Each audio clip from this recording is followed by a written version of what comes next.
Beri tepuk tangan yang meriah buat Siva. Assalamualaikum warahmatullahi wabarakatuh. Hai semuanya adik-adik yang saya sayangi dan dewan juri yang saya hormati. Berdirinya saya di sini. Perkenalkan, nama saya Siva Rahmawati. Di sini saya akan menceritakan kembali tentang sejarah peringatan Hari Pahlawan 10 November.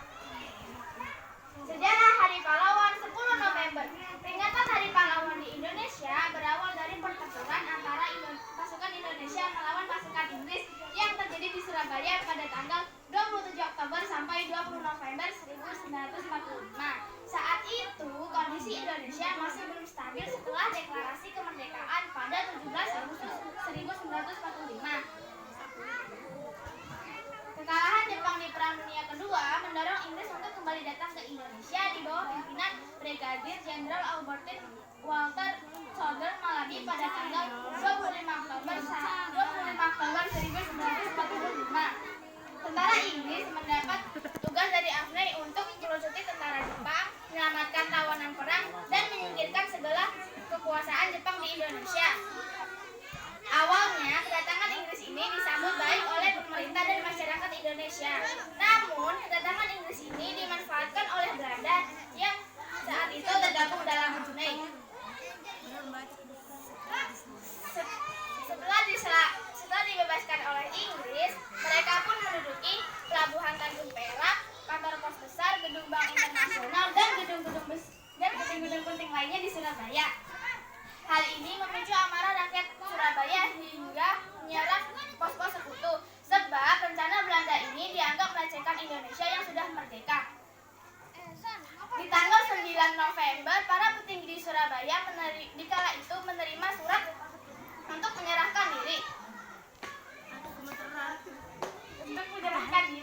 Padahal di bulan Agustus Indonesia sudah merdeka. Lah, ini 3 bulan setelahnya suruh menyerahkan diri. Setelah menerima surat yang berisi ultimatum untuk menyerahkan diri, Komandan Pertahanan Kota yaitu Sungkono mengumpulkan unsur kekuatan rakyat seperti TKR atau Tentara Keamanan Rakyat hingga tentara pelajar.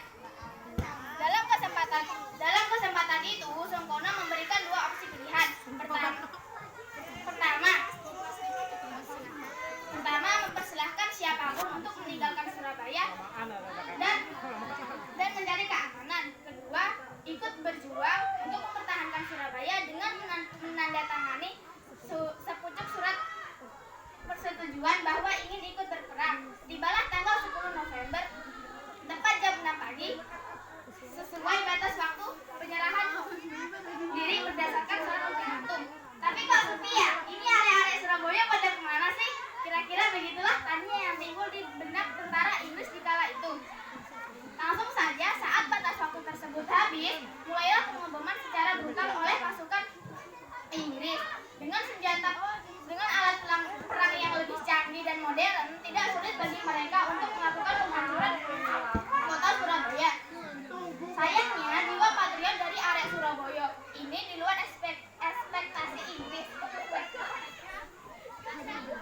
Hanya dengan bermodalkan senjata rampasan dari tentara Jepang dan bambu runcing, membuat pasukan Inggris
Waalaikumsalam warahmatullahi wabarakatuh.